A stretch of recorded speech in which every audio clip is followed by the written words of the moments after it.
This is a really big responsibility because the time is so short and the number is so big. We got to come up literally with $228 million between now and June 30th.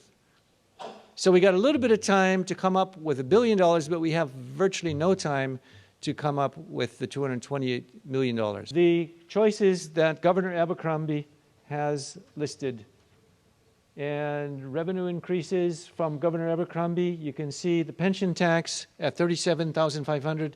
The House didn't buy that. The Senate didn't buy it. In fact, the Senate even kicked out the higher level, so we skipped that entirely. And we only go down to where at the bottom we are going to have the rainy day fund. We click on the rainy day fund and we reduce that by $46 million.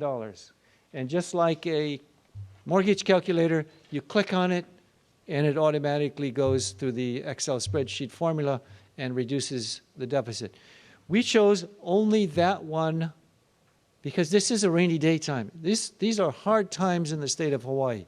We felt if there's any good use for the rainy day fund, it will be this one. Notice below it, it says Hurricane Relief Fund. That is something that the governor wanted to take all of, and I know when we get to it, we actually borrow from the Hurricane Relief Fund, and I'm proud to say that the House Finance Committee actually amended a bill to do the same thing instead of taking it. We do delay the state income tax refunds for higher income to reap about $17 million in FY12, but then we pay it back in FY13. The assumption, ladies and gentlemen, is that the economy was growing and is going to grow, but we need some breathing time. And that's why we don't want to stall the economy, because we are, in effect, starting to grow again. If you heard the report this morning, the flights are, the seat numbers of arrivals is back up and looks to be stabilizing, but we can never be sure, except we want to make sure that the economy stays as stable as we can in the interim. We skipped the next proposal for $33 million, repealing state deductions for incomes. We think people need those, and we're not going to touch them. We don't want the cost of housing or renovations to increase, so we're going to bypass that suspension of exemptions for the GT tax. We don't want the price of you traveling between here and the neighbor islands or the neighbor islands and here to go up. We do not take away the suspension for the airlines to have their leases on their aircraft nor their maintenance facilities. We also do not do the subleasing exemption. We do not take away the subleasing exemption because the small businesses are usually the ones that are on the end of that and have to end up paying for it. Let's go down to the bottom of the page where the liquor tax, 20% liquor tax brings in about $40 million. We did not choose, not because we like to drink, but because we know that when Roy Yamaguchi came in and from Roy's Restaurant, and Tom Jones from Gyotaku came in and said, guys, this is in the Finance Committee, guys, we're hurting. If you do it, it's even going to hurt our economy all the more, which is already hurting. We got a new visitor that's coming, getting out of the airport. They get in their car. They don't go to their hotel room. They go to either Safeway or the big boxes and get a week or two worth of food and booze, and then they don't even go out and eat anymore because of the high cost of eating out. So that liquor tax is a very sensitive one, and they suggested not even to get near it, so we haven't. A man who loves to talk about money, a man who loves budget, and a man who knows budgets because he's an economist from the Bank of Hawaii, and now he's a senator from Hawaii. Please welcome Senator Sam Slom. The House Caucus, thank you for everything that you did and presented this program today. And thank you for taking time out of your day to come here. And now, the rest of the story. And let me tell you that I bring the full faith and credit and 100% support of the Senate minority to bear today. We are in total agreement in everything that we have done. I, too, would like to introduce my budget staff because they've been working since January. And they've come up with a no alternative. I'd like to introduce and have him stand Eric Luke, who is our budget director, and Troy Thompson, who is our University of Hawaii intern. They They've done quite a job. I just want to make a few remarks before I introduce our very special guest speaker. But let me tell you that the Senate minority has put out a no alternative budget, unlike any of the budgets that have been discussed today or that you see on your sheets. And we've done that very deliberately because our belief is, instead of just getting by for fiscal year 11, which, as Representative Ward said, ends in 65 days, and just getting by with fiscal 12 and 13, by raising taxes, by delaying payments, by borrowing money, by scooping funds out of different other funds and all of that, because you're still going to be faced with the same problems over again starting in fiscal 14.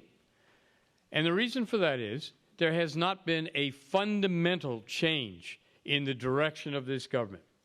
Now, you saw in the first chart that government represents 24% of the economic well-being or non-well-being of this state. Nearly a quarter.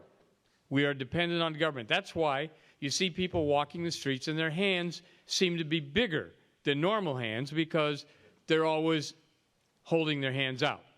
And they are absolutely dependent on government. What you have to do when you heard about retooling, that's absolutely correct. We have to retool. But in terms of retooling, it means you have to change direction. It means you really have to cut. Now, I've been trying to make this point for several months now. Here was the last operating budget we had under the Lingle administration. Then came the Abercrombie administration, and they added nearly $900 million to that. The debate in the House and the Senate thus far has been in this range to the additions to the budget, not to regular budget operations or departmental expenditures. So when you read all these stories about the severe cuts and the women and children left on the streets outside, it's just not true. We haven't done that, but we must do that. And so the Senate non-alternative budget has come up with a way of severely changing what we do. And in terms of personnel, we think there's 2,000 too many personnel right now. And that does include over 500 vacant positions that have not been filled in more than 6 months.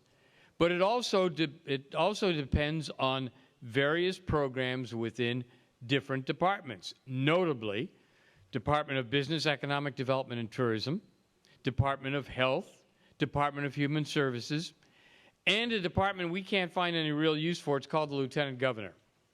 We can save a lot of money by making those changes. And that's exactly what you've got to do, because everything else is simply cutting along the edges and manipulating this and manipulating that. We don't want any tax increases because they can't be justified. We talk in terms here every day of a demand economy, and all the lobbyists and all the special interests that show up, and they tell us how their program and their needs are the most important. Well, you can't have 250 priority number ones. And every single mom, every family, and every small business has had to cut back. They don't cut back on increases, they cut back on things that they do. So, in sum, and if you want to see our plan, it is up online on HawaiiSenateWatchdog.org, or you can talk to Eric or Troy, and we will have a detailed handout. But what it means is we need the backbone to make changes. And who speaks for the taxpayers right now? No one. No one. Because when you're talking about, we'll only take a little bit of this tax or we'll only take a little bit of this fund, that's not right. We've got to tell the government, you're too big, you've grown too fast, and we can't afford you, and we don't want it that big. It's as simple or as difficult as that. In terms of the union contracts already, we have a new governor who's taken it upon himself to unilaterally negotiate for us. I don't think anyone in this room would want this governor negotiating for their family, their business, or their resources, because he's giving away the store. And while we talk about compassion all the time, it is far easier to be compassionate with someone else's money and freedom than reaching in your own pocket. So in the days remaining, I hope that we can join with our House colleagues, and we will really be tough about the message: no more taxes, no more spending, and real meaningful cuts to government, period.